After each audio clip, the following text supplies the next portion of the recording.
Dimanche 14 mai, Le Parisien a dressé un long portrait de la cinéaste mahoraise, à l'affiche de son dernier film Jeanne du Barry en salle cette semaine. L'occasion pour son entourage d'évoquer le tempérament explosif de la réalisatrice et comédienne.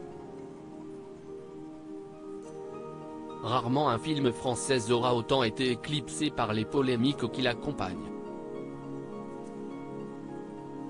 Depuis l'annonce de son dernier projet cinématographique, mahoraise a en effet géré d'une bien étonnante manière sa Jeanne du Barry, en salle mercredi prochain. La réalisatrice, qui tient également le premier rôle de la favorite du roi Louis XV, a en effet recruté à la surprise générale Johnny Depp pour incarner le monarque.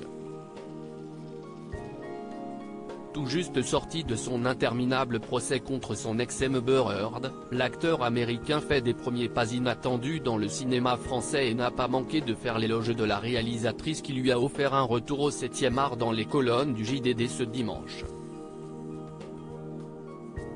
Mais ce choix n'a pas du tout fait l'unanimité auprès du public, à tel point que la direction du Festival de Cannes, dont le film fera l'ouverture mardi, a dû se justifier.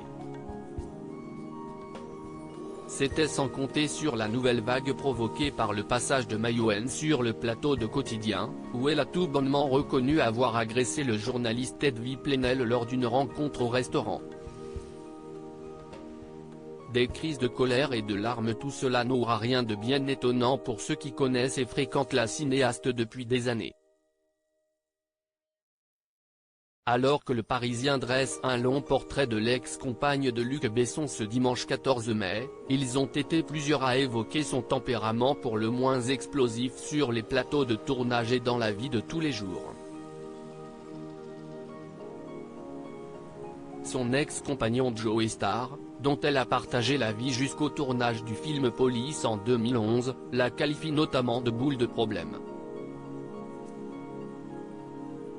De façon plus anonyme, un ancien collaborateur dénonce son comportement, parlant de la cinéaste comme quelqu'un de dur et casse-couille comme jamais sur les tournages. Un technicien ayant travaillé à ses côtés sur Néné Superstar, sorti en janvier dernier, raconte notamment le jour où elle a menacé de rester enfermée dans sa loge si une infirmière ne venait pas lui faire un test Covid pour qu'elle puisse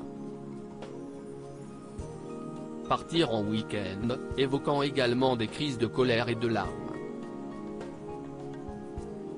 Pas de quoi redorer le blason de mahoraise malgré les compliments de plusieurs collaborateurs du tournage de Jeanne du Barry, qui admet elle-même ne plus compter tellement d'amis dans le milieu du 7e art. Pas de quoi l'empêcher de faire fructifier son indéniable talent ?